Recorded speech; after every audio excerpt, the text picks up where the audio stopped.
meeting of the Milford City Council to order and declare all the notices legally posted according to the Open Meetings Act. We'll now have our open mic session. Do we have anyone who wants to address the council? We have one, Mr. David Davenport. Okay, Mr. Davenport, you have 3 minutes. Okay. By the way, Kristen Martin was great to work with, so I know she's missed. And congratulations to the new council people. Thank you so much. I've been here since 2017, doing different things in the city, from helping get houses built, which is what we were asked to do, to get 25 houses, which would help the schools enrollment. We also were charged with trying to get a gas station in town, and my family sold the property, Rocket Ranch, to Road Ranger last September, after getting them recruited to come into town. So we've been involved with 25 houses here in town.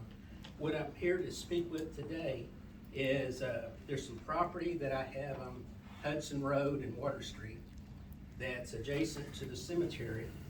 And unfortunately, this past week, I had to go post no trespassing signs over there because there's been 2 separate incidents of property damage. So I've made a copy here for the council to pass down and leave one for Ms. Serrata. But I've had trees cut down on property, mature trees more than 12 inches in diameter. I've had 4 of them cut down.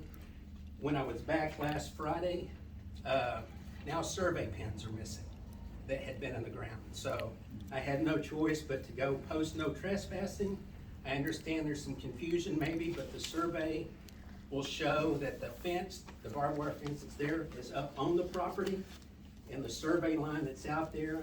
So what I'm asking for is help in finding the responsible party, just so I can work it out with them. I think the town's been involved with enough different matters here, so I'm just trying to reach an amenable solution. But it was disheartening to have mature trees cut down at the back of the property. It hurts the value of the property now.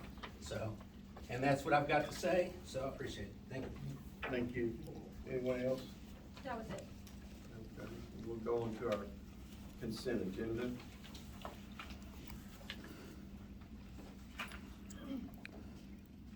And I might add, we didn't have a meeting in April, so there's 2 months of things there.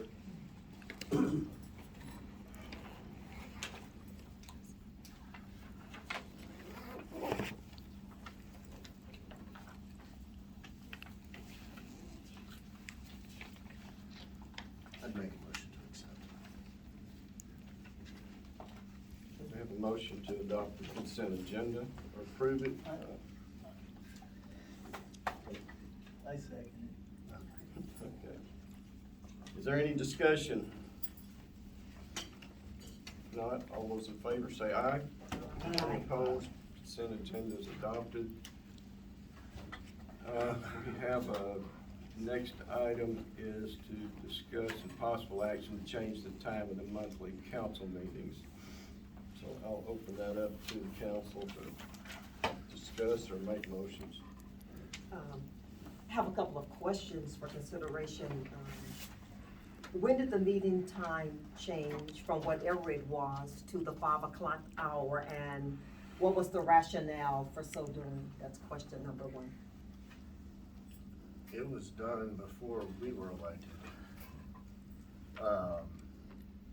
Dave, or I guess Bruce, you would Well, probably be the best person to know how far back it was. I can't remember the exact dates, but it was at 7 o'clock, and it was moved to 6, and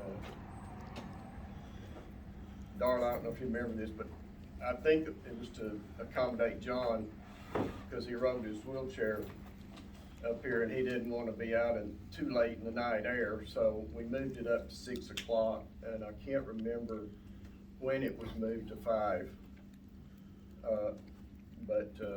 Or the rationale for the 5 o'clock start I time? can't remember. It's Okay. been, I just don't even remember the discussion. The reason that we heard last year when we were trying to change it to a later time was that nobody in town was going to show up if we moved it to a later time. And so we needed to just keep it at 5 to make it happy with all the people who were working here. Keep it at 5 o'clock and don't do anything. And as far as I am concerned, and I think people that I've heard from the city that weren't sitting on city council or didn't have ulterior motives, it appeared that most everybody would like to have the opportunity to be able to, at least if they wanted to attend it, where it weren't having to cut off work to be able to make it in time, which I think is the main principle of what we're trying to get for the people of this city, is let them be able to see what's happening with the city while we are running, or supposedly running the city. Yeah, so, to what extent has the shifting of the meetings from 7 o'clock to 6 o'clock to 5 o'clock, what has been its impact on the attendance of the general public? The meetings? Is it increased, decreased, relatively the same? Do I you don't know? know that we've had a Decrease. It's been a decrease. Yeah, I know that I used to come to the meetings more regularly at 7 At o'clock, 7? but at 5 o'clock, that's when I usually could. Yeah. And so my final comment is this, that the Open Meetings Act was enacted so that the general public could participate in the meetings, so that the meetings would be open to the general public. And so therefore, it just stands to reason, as far as I'm concerned, that we consider a start time that would afford the plurality of our general population to participate in the meetings, because if we don't do that, then we are operating contrary to the purpose of the Open Meetings Act and the spirit of the act. So that's my stance on that matter. I'd like to make sure that people in the city can come see it. That's right. Yeah. Because again, the general public, they have a right and the responsibility to know what decisions are being made, what we're doing, and why we are doing it. And so being able to come to the meetings afford that opportunity, because an informed public is a more effective public. And that's just my stance on the matter. I agree, and I would like to encourage more citizens who have comments or concerns to feel free to use your 3 minutes to express yourself and let us know. There's not a problem too small. There's not any reason why you can't speak up. Yeah. Obviously. Yeah, except for protocol, but I agree with I agree with what everybody's trying to say, and I think we're trying to find a good time for the people. Right now, based on what the 5 of us or 6 of us are gonna be able to vote on for everybody that's pretty much out here, or whoever might be wanting to be out there.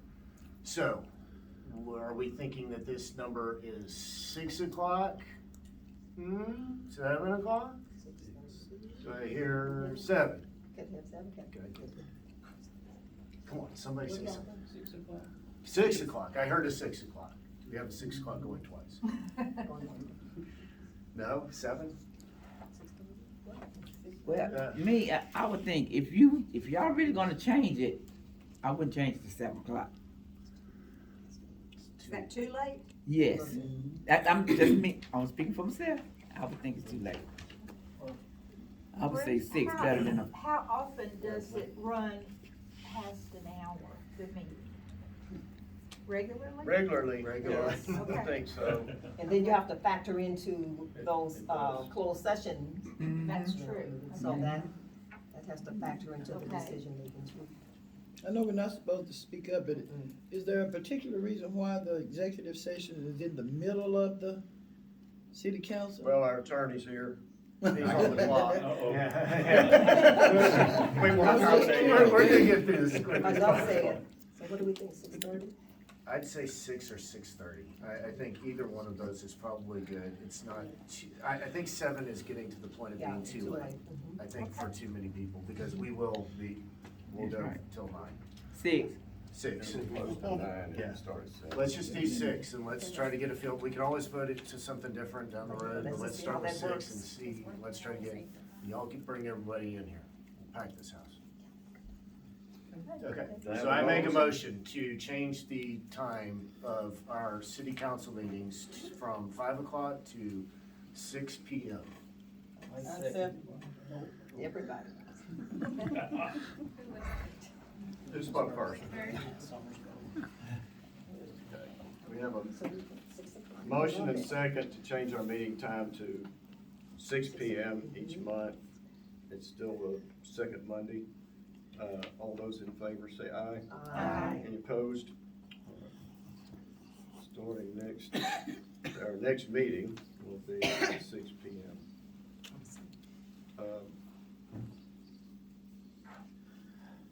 Do we have anybody here for the Yes, Elm Street? yes. Okay. Discussion, possible action to approve final plat for 307 South Elm, .444 acres. L. Dunnigan Survey, abstract number 301, City of Milford, 2 residential lots. And who's here to speak on that? It's over here. Oh, Okay. I wasn't Yes. sure if I was supposed to speak or not. Yeah, it's Oh, your yeah. turn now. Oh, okay. So yeah, we just wanted to. Can you identify yourself? Making a record here. Oh yeah, my name is Heriberto Gonzalez. My parents are actually the owners, so I'm just here for them because they're Okay. on vacation. What they want to do is just, we had remodel the whole house at 307. I mean, we're still waiting for it to be sold, but we would like to just. There's the other property next to it, or it's just one big old property, so we want to divide it and just build a new house next to it as well for more housing. Yes.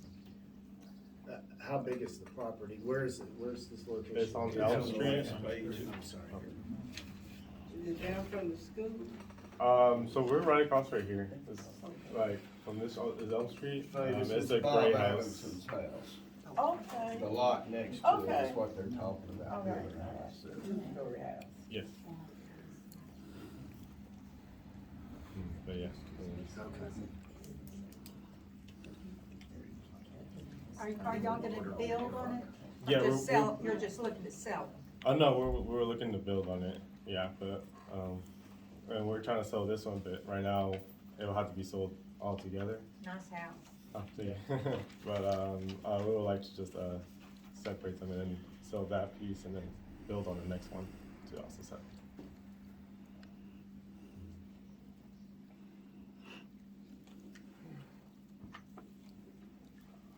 Okay, is there any further discussion?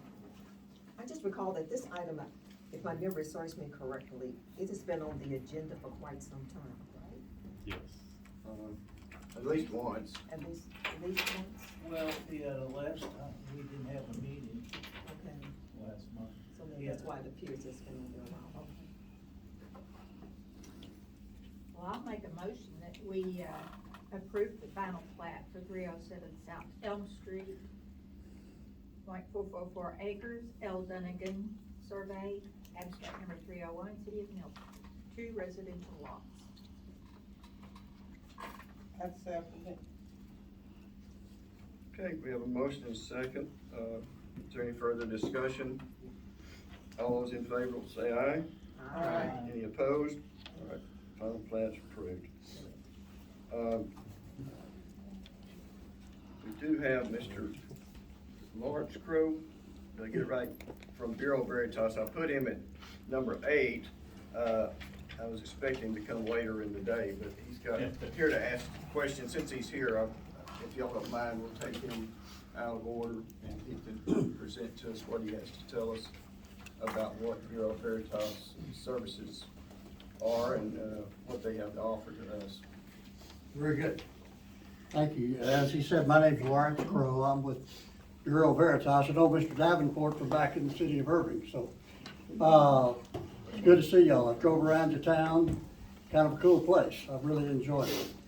Bureau Veritas is a third-party inspection company. Most people, the primary service that most people use us for is plan review and building inspections. So plumbing, electrical, mechanical, structural inspections of both single-family and commercial properties.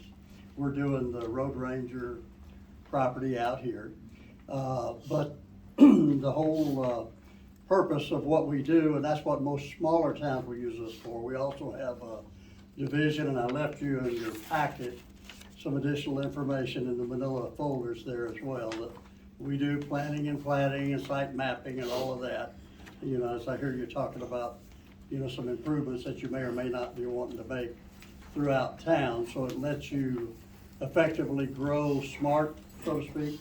You know what's gonna be where, you end up, protecting your citizens so that you don't end up with a liquor store next to a church or, you know, next to a school or anything like that. So we can help you with that, but, on the building inspection side, certainly, we work with a ton of your neighboring communities and, like I said, Ty had told me that, I think you may have visited with Ty Chapman and he said that, y'all might have some need for what we were doing, so I thought I would come and give you a little bit of information and as much as anything, answer any questions anybody has. Okay, if you would expect every new house that's been built and buildings or whatever is gonna come into Milford, right? They hire you. That is, well, it works two ways, it really works three ways. In most cases, the municipality will enter into a contract with us so that when people pull a permit to build a structure, they're having to build it correctly, basically. They're getting the foundation and underground plumbing inspected. The building code is a minimum standard. It's statewide, everybody is supposed to adhere to it. We do have small towns that haven't adopted a code. And in Texas, that's not that uncommon, but more and more people are coming into compliance. The whole idea is anything that you build to the minimum standard of the code should withstand, you know, 115 mile an hour straight line winds. It should withstand a lot of the catastrophic events that insurance companies and everybody else are paying for. When an event comes through and something blows down, excuse me, the roof blows off, you know, any kind of a problem like that. You know, the electrical code, you know, we're making sure that there are no electrical hazards that are within the house so that you know, we don't build something brand new that effectively burns down. You know, in a lot of structures, especially in older towns, have been built without any regard to that. People that had pretty good knowledge of what they were doing, but not necessarily total knowledge of what they're doing, have built things that, quite frankly, are hazardous in some cases. So to answer your question more specifically, what I recommend in most cases for smaller municipalities is when you enter into a contract, we do everything, but when you enter into a contract with us, is to start with new construction.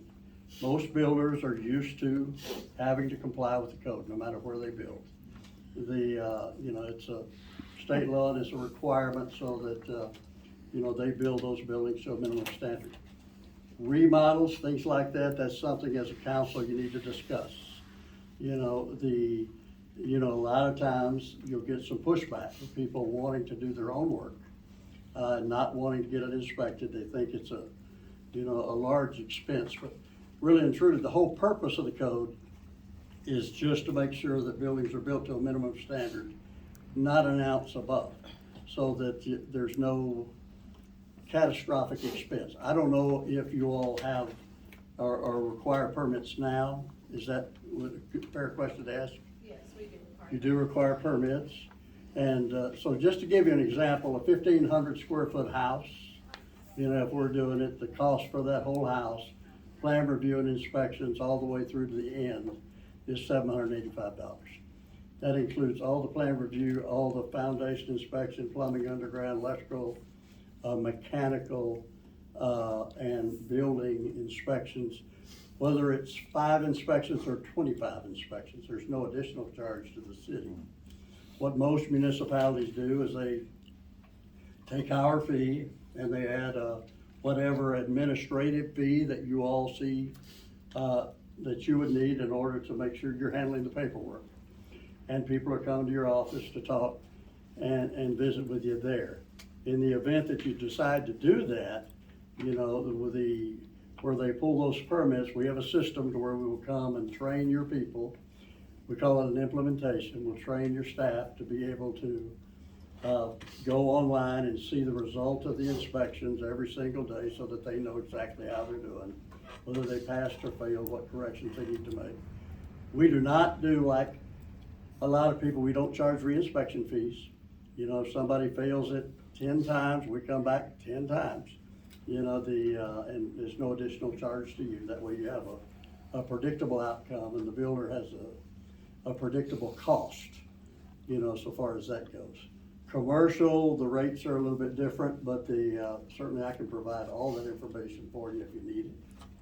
Like I said, I think remodels, storage buildings, all those things come under the code, but you may or may not want to adopt it. We've had some that have adopted all of it, and we've had some that just don't want any part of it. But just to give you an idea of what we do, that's kind of how we approach it. And like I said, we work in Rice and a lot of your, you know, communities here that are not far away, but it just allows you to grow smart, grow safe.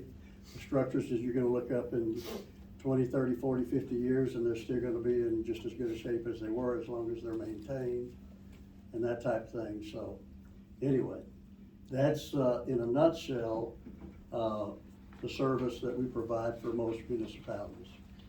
Question for you. Yes, ma'am. How long has your company been in the business of providing building inspections and code compliance? That's the first part of the question. The second part of my question is your company registered with the Better Business Bureau? And if so, what is your rating? You know, I'll have to ask that. I'll assure you, we have a very, very high rating in everything we do.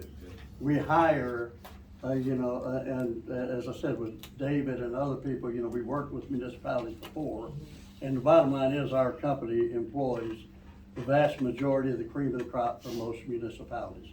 Many of them with 20, 30 years experience because they have retired from a municipality and go back to work, that type of thing. Been in business for 30 or 40 years that I'm aware of. We work in over 300 municipalities in Texas. We did things as law. We're doing Texas Instruments, which is about a $3 billion project now. We're doing the, you know, the Terminal F at DFW Airport.